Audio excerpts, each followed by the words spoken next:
인생을 사는 두 가지 방식이 있습니다. 하나는 내가 선택을 하면서 사는 것입니다. 선택으로 사는 인생입니다. 바울이 3차 전도 여행을 다 마칠 즈음에 그에게 선택의 권한이 있었습니다. 그를 파송했던 안디옥 교회로 갈 것인가, 아니면 주님이 그 피로 처음 세우신 예루살렘 교회로 갈 것인가, 다른 곳도 많이 열려 있죠. 그런데 예루살렘으로 들어가는 그 길은 환난과 결박이 그에게 있으리라고 하는 그 사실이 자명했던, 성령께서 알려주셨던 그 길이었어요. 여러분, 내가 선택으로 사는 인생이 된다면 그것은 곧 번민하는 인생입니다. 고민이 되죠. 어디로 가겠습니까? 우리 인생의 수많은 선택지는 다양해 보여도 사실 그 속을 열어보면 딱 두 가지입니다. 자기를 위해서 살 것인가, 아니면 십자가를 질 것인가. 그 둘밖에 안 남아요. 그러니까 고민이 되는 것입니다. 그런데 다른 방식의 삶이 있어요. 바울은 선택으로 사는 인생이 아니었고 사랑으로 사는 인생이었습니다. 선택이 아닙니다. 사랑은 자기를 버리는 것이라고 했습니다. 사랑은 오래 참는 것이라고 했습니다. 다른 것이 보이지 않고 십자가밖에 보이지 않는 것입니다. 십자가만 붙드는 것입니다. 나를 위해서 죽으신, 내가 사랑하는 주 예수 그리스도,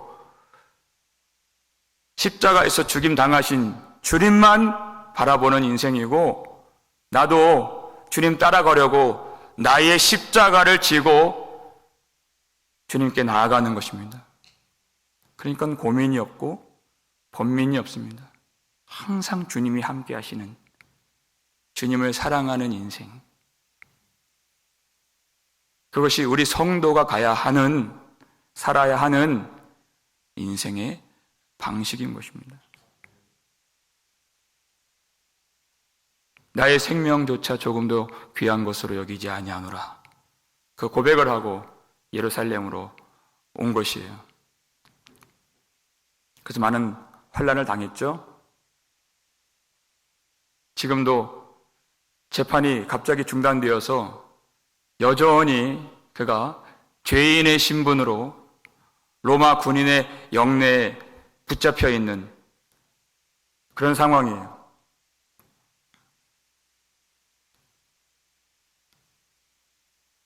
여러분, 그 속에서 바울이 찢겨질 뻔했다 그랬습니다. 그 몸이. 그를 찢으려고 했던 사람들이 산헤드린 공의원이었어요. 사두개인이었어요. 예전에 다 바울과 친분이 있었던, 다 서로 아는, 친했던 사람들이었어요. 그들에게 그 고난을 받은. 그러니까 그날 밤에 마치 온통 사막 한가운데에서 아무것도 없는 중에 외롭게 홀로 서 있는 것처럼 그 쓸쓸한 밤에 주님이 찾아와 주셨다는 것이에요. 주님이 뭐라고 말씀해 주셨습니까? 여러분, 11절에 그날 밤에 주께서 바울 곁에 서서 이르시되 그랬죠? 함께 읽어볼까요? 담대하라. 내가 예루살렘에서 나의 일을 증언한 것 같이 로마에서도 증언하여라 하리라 하시니라. 아멘. 주님이 아셨습니다. 바울도 우리와 같은 연약한 인간이었다는 것을 주님이 아시고, 그도 두려움이 있었다는 것을 아시고, 담대하라, 그렇게 말씀하셨어요. 그리고 내가 예루살렘에서 어떤 일을요? 나의 일을 증언한 것 같이 이렇게 얘기했어요. 아마 이 대목에서 바울의 마음이 깃털처럼 가벼워지지 않았을까 하는 생각이 들어요. 이 일은 내 일이 아니고 주님의 일이구나 하는 거예요. 주님이 하시는 일이구나. 이것이 바울로 하여금 그의 마음을 담대하게 만들어 주었던, 용기를 주었던 주님의 음성이었습니다. 여러분, 내 일 같으면, 내가 주인이 되어서 내가 하는 일 같으면 실패할 수가 있잖아요. 근데 주님의 일은 누구도 막을 수가 없는, 실패할 수가 없는, 하나님이 주인이 되시고 하나님이 영광을 나타내시는 그 일이 주님의 일인 것입니다. 하나님이 하시겠다는 것이에요. 하나님이 함께 하시겠다는 것입니다. 가장 어두운 밤에, 외로운 밤에 가장 빛난 영광을 가지신 주님께서 그에게 나타나 주시고 새 힘을 주시고 용기를 주시고 그 마음을 새롭게 해주신 것이에요. 내가 너와 함께 하리라. 여러분, 주님이 함께 하신다는 것은, 그 말을 돌려서 말하면, 세상은 너를 미워할 것이다. 이 말과 똑같은 말이에요. 오늘 보면 12절 말씀을 우리 성경책으로 함께 읽어볼까요? 날이 새매 유대인들이 당을 지어 맹세하되 바울을 죽이기 전에는 먹지도 아니하고 마시지도 아니하겠다 하고, 이같이 동맹한 자가 40여 명이더라. 이렇게 되어 있어요. 주님이 함께 하시는 그 길에는 여러분, 세상의 미움이 있다는 것입니다. 그를 죽이려고 결의를 하고 먹지도 않고 마시지도 않고 그렇게 해서 동맹한 자가 40여 명 모일 정도로 그들의 분이 풀리지 않았어요. 바울이 죽어야 그들의 분이 풀립니다. 그 미움을 받는 것이에요. 그것이 주님을 따라가는 길이다 하는 것입니다. 여러분, 우리가 그 세상의 미움을 받지 않는 길이 있습니다. 바울은 그 동족을 구원하기 위해서 선택의 여지 없이 주의 성령에 매인바 되어서 주의 십자가만 바라보면서 예루살렘으로 온 것입니다. 그런데 그 동족들이 바울을 미워하고 죽이기로 결의했죠. 여러분, 그 미움을 받지 않는 길이 있어요. 내가 세상에 속하면 되는 것입니다. 요한복음 15장 19절 말씀 읽겠습니다. 너희가 세상에 속하였으면 세상이 자기의 것을 사랑할 것이나 너희는 세상에 속한 자가 아니요 도리어 내가 너희를 세상에서 택하였기 때문에 세상이 너희를 미워하느니라. 아멘. 우리가 세상과 똑같아진다면, 세상과 똑같은 생각을 하고 똑같은 소원을 품고 똑같은 말을 하면 세상이 우리를 왜 미워하겠습니까? 절대 그런 일은 벌어지지 않아요. 그러나 그것은 주님 안에 속한 것이 아니다. 그건 주님의 백성들이 사는 삶이 될 수 없다. 그러니까 우리 속에 주님의 사랑이 있는 것과 우리가 이 땅에 살면서 세상의 미움을 받는 것은, 그것은 우리가 주님 안에 있다고 하는 우리의 정체성인 것입니다. 우리를 사랑하시는, 그래서 우리를 위해서 고통을 당하신 주님과 함께 그 고통을 당하는 것을 성도의 특권이요 영광으로 삼는 주의 백성들이 바로 주님 안에 있는 주님께 속한 하나님의 백성들이다. 그것이 바로 우리의 정체성이다. 이렇게 말씀하고 있습니다. 우리가 주님을 따라갈 때 져야 하는 결코 버릴 수가 없는 자기 십자가, 그 일부가 바로 세상에서 받는 미움인 것입니다. 그런데 그 미움이 어떤 미움이냐? 집단적인 미움이라는 것이에요.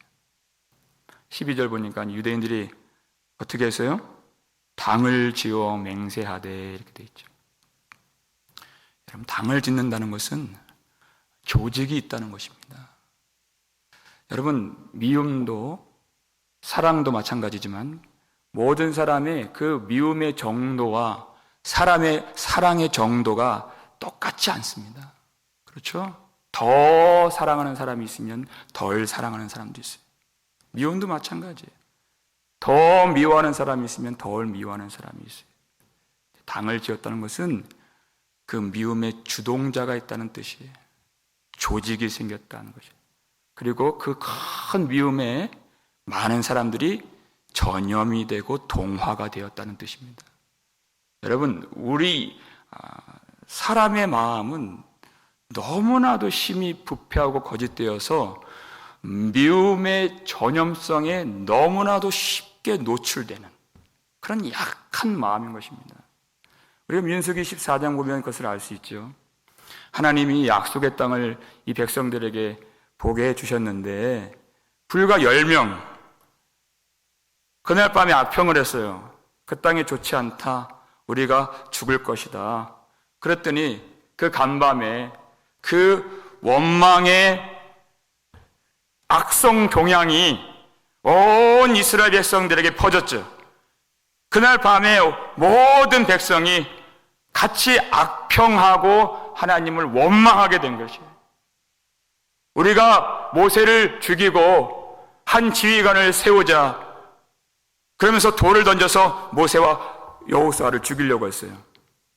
그런데 하나님 나타나셔서 너희가 어느 때까지 나를 멸시하느냐. 모세를 죽이려고 했는데 나를 멸시하려느냐. 더 이상한 건 모세예요. 모세가 그 백성들을 위해서 기도하는 거예요. 하나님, 저들의 죄악을 사하여 주옵소서. 이 백성들이 지금 모세를 죽이려고 돌까지 들었어요. 하나님은 노하기를 더디하시고 인자가 많으시오니 이 백성들의 죄를 사하여 주옵소서. 모세의 마음은 온유하신 예수 그리스도의 그 마음과 같은 마음을 품고 있었다는 것이에요. 그것이 충성스러운 주의 집의 종인 것입니다. 종의 마음에는 온유함이 있고 겸손함이 있고 그리고 백성들을 위한 기도가 있어요. 여러분, 하나님이 그 원망과 불평에 악평에 전염된 물든 이 사람들 다 광야에서 죽게 하셨어요. 심판을 받는 사람들 마음 가운데에는 무엇이 있습니까? 미움이 있다는 것입니다. 원망이 있다는 것입니다. 그것을 전염시키는 것이 있다는 것입니다. 그리고 자기 세력을 만들고 자기 세력을 만드는데 자기도 하나님을 보지 못하면서 그 사람도 하나님을 보지 못하게 만든다 하는 것이에요. 그런데 구원을 받는 사람들 속에는 그들을 위한 기도가 있고 자기 편을 만드는 것이 아니라 그가 하나님을 볼 수 있게 만들어 기도하는 예수의 마음이 있다는 것이, 자기가 죽을지언정 하나님이 나를 버리실지언정 내 이름을 생명책에서 지워 주옵소서 할지언정 하나님 저들의 죄를 용서하여 주옵소서 하는 것입니다. 그것이 당을 짓는 것이에요. 심판을 받는 자들에게 나타나는 그것이 바로 당을 짓는 것입니다. 여러분, 갈라디아서 5장을 보게 되면 육체의 일은 분명하니 그랬어요. 하나님의 나라를 결단코 받을 수 없는 자들의 모습, 거기에 무엇이 들어가 있습니까? 당 짓는 것이 들어가 있어요. 자기 세력을, 교회 안에서 자기 세력을 만드는 당 짓는 것이. 열심은 있는데, 많이 모이는데 주님께 나아가지 않아요. 주님을 바라보지 않아요. 여러분, 주님께서 그들을 무엇이라 보실까요? 요한계시록 2장 9절 말씀 보여주세요. 읽겠습니다. 내가 내 환난과 궁핍을 알거니와 실상은 내가 부요한 자니라. 자칭 유대인이라 하는 자들의 비방도 알거니와 실상은 유대인이 아니요 사탄의 회당이라. 주님이 보시는 주님의 시각입니다. 그들은 유대인이라 하지만 하나님을 모시고 하나님을 알고 하나님을 섬긴다 하면서 모이고 예배하고 열심을 내지만 유대인이 아니다. 사탄의 회당이다. 하나님의 일을 적극적으로 반대하고 하나님의 영광을 짓밟고 모독하는 사탄의 회당밖에 되지 않는다. 여러분, 우리의 모임이, 우리의 예배와 우리 교회가 결코 사탄의 회당이 되어서는 안 된다는 것입니다. 당 짓는 것을 해서는 안 된다는 것이에요. 하나님의 은혜를 말해도 부족한 시간이에요. 하나님의 복음을 전해도 부족한 인생이에요. 왜? 하나님의 사랑은 하늘을 두루마리 삼고 바다를 먹물 삼아도 다 기록할 수 없는, 한이 없는 하나님의 사랑이기 때문에 다 말할 수가 없는, 열심을 내면서 여러분 미움을 전합니까? 원망을 퍼뜨리겠습니까? 그거는 하나님의 백성이 아니라는 것입니다. 사탄의 회당이라 그랬어요. 우리 모임을 하나님이 기뻐 받으실 수 있도록, 우리가 하나님이 기뻐하시겠지가 아니라 하나님께서 그렇게 봐주시고 인정해 주시고 축복해 주시고 은혜를 베풀어 주시는 그러한 교회가 될 수 있기를 주의 이름으로 축원합니다. 하나님의 성령으로 모이는 것입니다. 여러분, 성령을 쫓아 모이지 않고 여러분 내 소견에 오른 대로 내 열심으로 내 생각으로 모이면 사탄의 회당이 되는 것입니다. 여러분, 이 유대인들이 갖고 있는 위험성이 무엇입니까? 지금 바울을 죽이려고 금식하고 있다는 것입니다. 누구의 이름으로요? 하나님의 이름으로 금식을 한다는 것입니다. 하나님을 향한 종교적 열심으로 바울을 죽이려고 하고 있다는 것이에요. 바울을 미워하고 바울을 죽이려고 하는 그것이 하나님을 위한 일로 그들이 생각했다는 것이 너무나도 무서운 것이에요. 하나님은 그 일을 명령하신 적이 없습니다. 하나님은 그들을 사탄의 회당이라고 하셨어요. 하나님을 위한 일이라고 그들은 생각했지만 하나님은 정반대로 여기신다는 것이에요. 그들은 바울이 율법을 어겼다고 판단을 했지만 하나님 보실 때에는 그들이 하나님의 법을 어긴 것이에요. 그러니까 가장 무서운 것은 자기 스스로를 옳다고 여기는 것입니다. 자기에게 정당성을 부여하는 것이, 그것이 가장 무서운 것이. 그건 하나님을 모르는 것입니다. 정당성을 부여하는 것이 아니라 정직한 영을 구해야 되는 것입니다. 그래서 회개하지 않는 것은 너무나도 무서운 사람이 되는 것이에요. 내 죄를 깨닫지 못할 때 나오는 그 증상이 판단입니다. 미움으로 나오는 것이에요.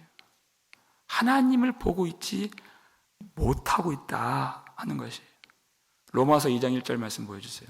읽겠습니다. 그러므로 남을 판단하는 사람아, 누구를 막론하고 내가 핑계하지 못할 것은 남을 판단하는 것으로 내가 너를 정죄함이니 판단하는 내가 같은 일을 행함이니라. 아멘. 유대인들은 자기가 하나님의 자녀라고 하는 그 자긍심, 우월감으로써 다른 모든 사람들을 다 정죄하고 판단하는 것이, 그것이 바로 하나님의 율법을 완전하게 어기고 심판을 받을 수밖에 없는 이유라고 주님 말씀하시는 것입니다. 누군가에 대해서 판단의 마음이 든다는 것은 그것이 바로 하나님이 나를 판단하고 심판하실 수밖에 없는 증거이기 때문에 우리가 그것을 안다면, 그 마음이 일어난다면 너무나도 시급한 것이에요. 응급실 들어가듯이 빨리 주님 보좌 앞에 나와서 이 마음을 펼쳐 보이면서 내가 하나님의 심판을 받을 수 없는 자임을 깨달아 내 가슴을 치면서 애통하며 하나님의 은혜를 즉시로 구해야 되는 것입니다. 우리 중에 그렇지 않은 사람이 어디 있습니까? 하나님이 은혜로서 하나님을 알게 하시면 그 은혜를 가지고 보좌 앞으로 나아가는 것이 아니라 다른 사람을 판단함으로 나아가는 것이, 그러지 않는 사람이 어디 있어요? 그래서 너무나도 시급한 것입니다. 우리에게서 회개가 말라진다는 것은 내가 알지 못하는 사이에 우리 영혼이 지옥의 벼랑 끝에 달려있다는 것을 말하고 있는 것이에요. 너무나도 무서운 것입니다.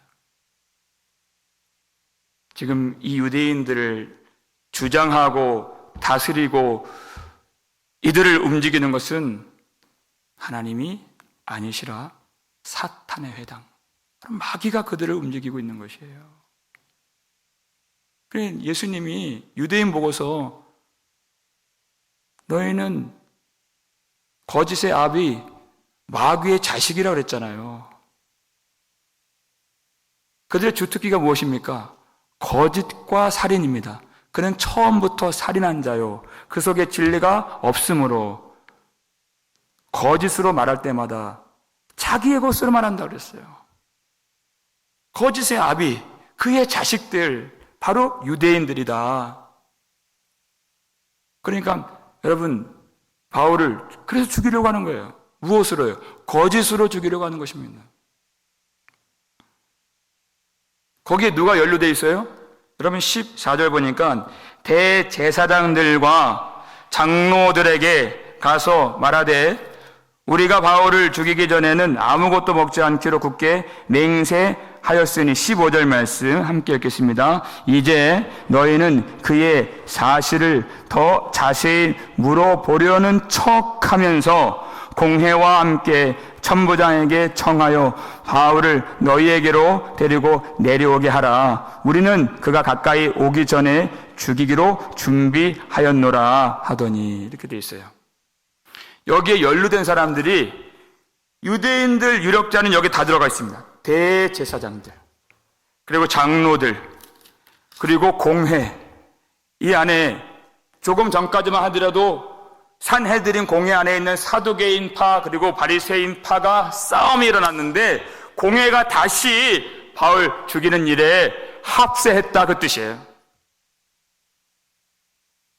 힘 있는 자들은 다 바울을 죽이려고 하고 있는 그런 상황입니다. 그래서 너희가 가서 천부장에게 지금 재판이 갑자기 소동이 일어나서 싸움이 일어나서 중단되어서 더 조사할 것이 있으니 바울을 데리고 오도록 천부장에게 가서 요청을 하라. 그러면 어떻게 하겠다는 것입니까? 그 길목에서 그 40여 명이 매복해 있다가 나오는 바울을 죽이겠다는 것이. 척하면서. 거짓이죠.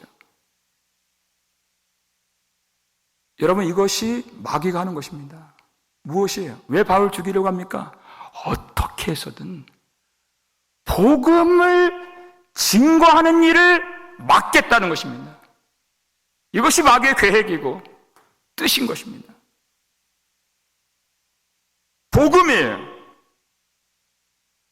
복음을 막는 것, 복음의 영광을 막는 것, 하나님을 대적하는 것입니다.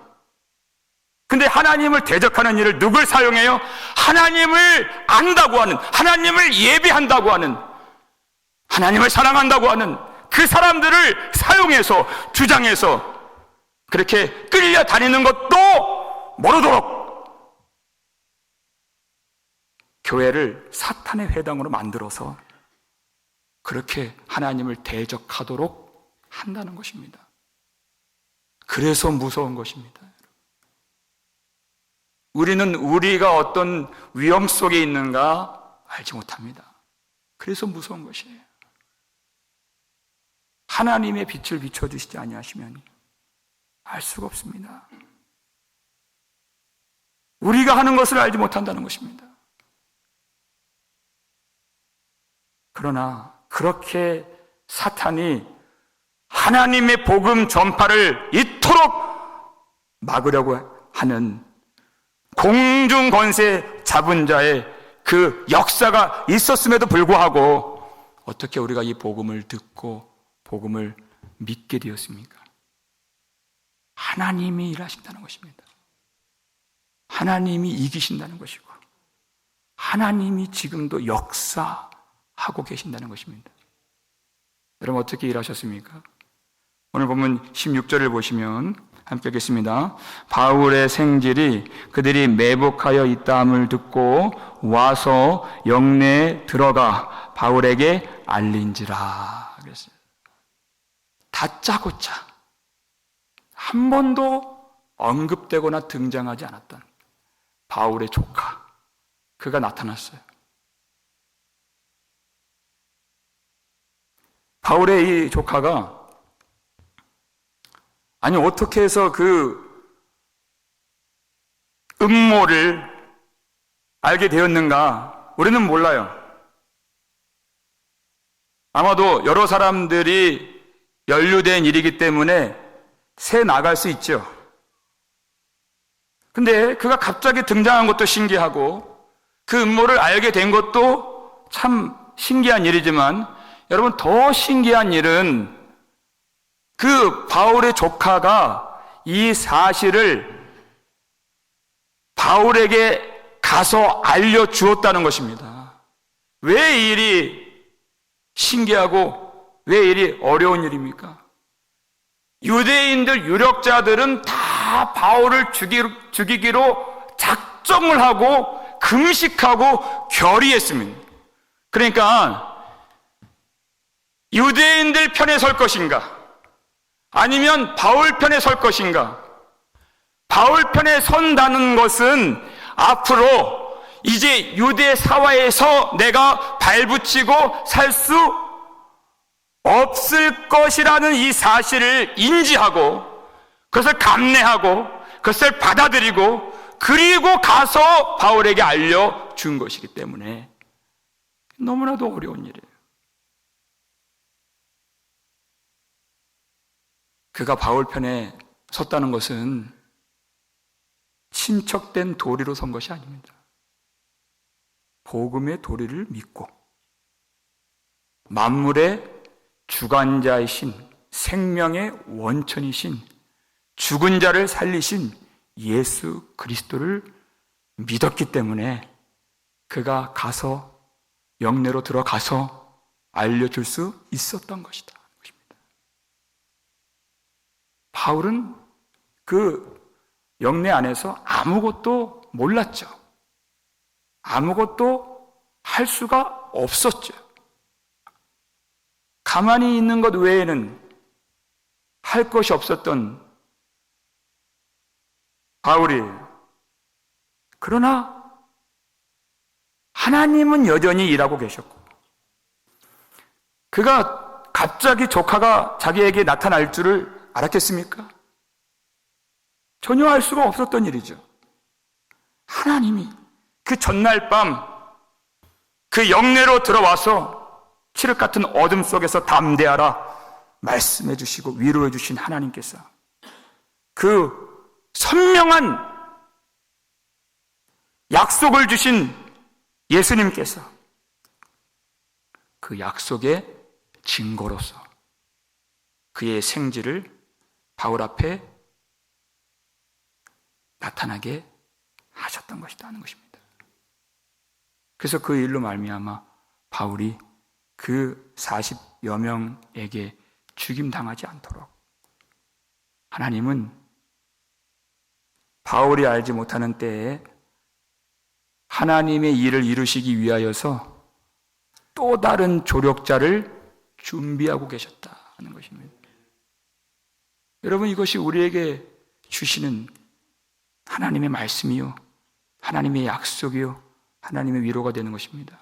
하나님이 함께 하신다는 것이, 우리가 아무것도 할 수 없을 때, 우리가 연약하여서, 우리가 결박되어서, 우리가 힘이 없어서, 때로는 절망하여서, 힘이 빠져서 할 수 없을 때를 만나는 것이 인생입니다. 두려움에도 빠질 수 있고 소망을 잃을 때가 있는 인간의 성정을 가진 우리의 모습이에요.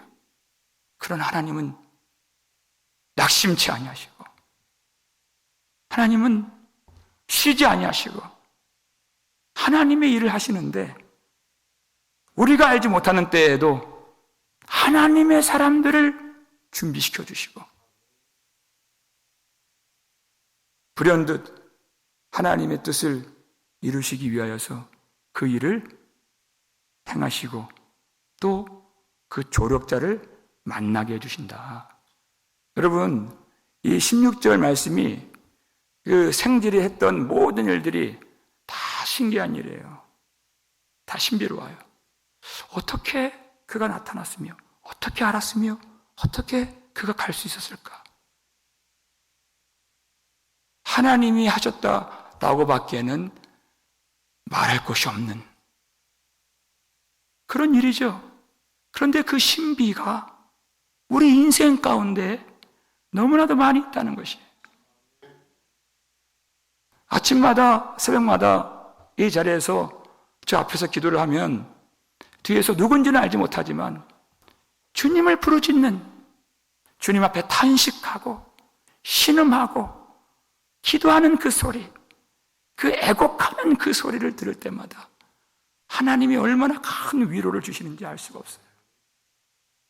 그 소리가 하나님이 계신다는 그 확신을 가져다 주는 소리이기 때문에 이 칠흑 같은 어둠의 세대 가운데에서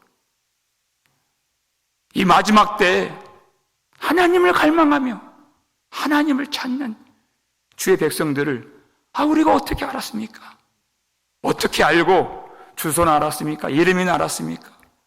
전 세계 각지에서 흩어져 살던 우리였잖아요. 그런 사람들 하나하나, 미국 전역에 살고 있었던 우리 한 사람 한 사람, 주님의 영광을 위하여서, 주님의 이름을 위하여서, 주님의 뜻을 위하여서 주의 손을 뻗어서 우리를 붙들고 인도해 주시고, 이 자리에서 하나님을 예배하며 하나님의 말씀을 들으며 하나님 앞에 기도하며 하나님을 바라보도록 하나님이 일하고 계셨다는 것입니다. 우리가 약할 때에는 어느 한 사람들 하나님이 부르짖게 하셔서 하나님이 살아계심을 그 신음과 애통과 부르짖는 기도를 통하여서 증언케 하시고, 우리로 다시 한번 힘을 내어서 주님 앞에 나아갈 수 있도록 하나님이 이 모든 일들을 하나님의 계획 가운데 전혀 오차 없이 이루고 계시는 것을 우리가 볼 수 있는 것입니다. 우리가 이 말씀을 통해서 반드시 기억해야 될 한 가지, 하나님의 뜻만 반드시 성취된다는 것입니다. 사탄이 교회를 흔들고 하나님의 복음 증거를 막으려 하고 바울을 사생결단으로 금식하면서 죽이려고 했던 그 모든 계획, 그 음모, 그 술수 하나도 통하지 않았습니다. 하나님의 뜻만 오로지 이루어지는 것입니다. 이사야 8장 9절 10절 말씀 함께 읽겠습니다. 너희 민족들아 함성을 질러 보아라. 그러나 끝내 패망하리라. 너희 먼 나라 백성들아 들을지니라. 너희 허리를 동이라. 그러나 끝내 패망하리라. 너희 허리에 띠를 띠라. 그러나 끝내 패망하리라. 너희는 함께 계획하라. 그러나 끝내 이루지 못하리라. 말을 해보아라. 끝내 시행되지 못하리라. 이는 하나님이 우리와 함께 계심이니라. 아멘. 세상이 아무리 함성을 지르고 위협하고 계획하고 음모를 꾸미고 술수를 부려도 끝내 이루지 못하리라. 끝내 시행되지 못하리라. 하나님이 우리와 함께 계십니다. 하나님의 뜻만 이루어지는 것입니다. 하나님의 뜻이 어떻게 이루어지는가? 하나님이 그날 바로 그 전날 밤에 나타나신 하나님이 그날 바로 그 증거로서 그 바울의 생지를 보내주신 것이에요. 그래서 그 바울의 조카가 하나님의 약속하심의 증거가 되는 인생이었다는 것입니다. 여러분, 하나님의 일을 하는 것은 바울처럼 드러나게 꼭 그렇게만 하는 것은 아닙니다. 이름도 없이 빛도 없이 어디서 왔는가 어디로 가는가 알 수 없이 숨은 조력자가 되어서 그가 없이는 이 결정적인 일이 이루어지지 않도록 하나님이 그러한 사람들을 한 사람 한 사람씩 하나님의 뜻에 따라서 하나님이 쓰시기에 편리한 대로 하나님의 시간표 안에서 그 일들을 이루어 가심을 믿으시길 바랍니다. 여러분, 그 바울의 그 조카가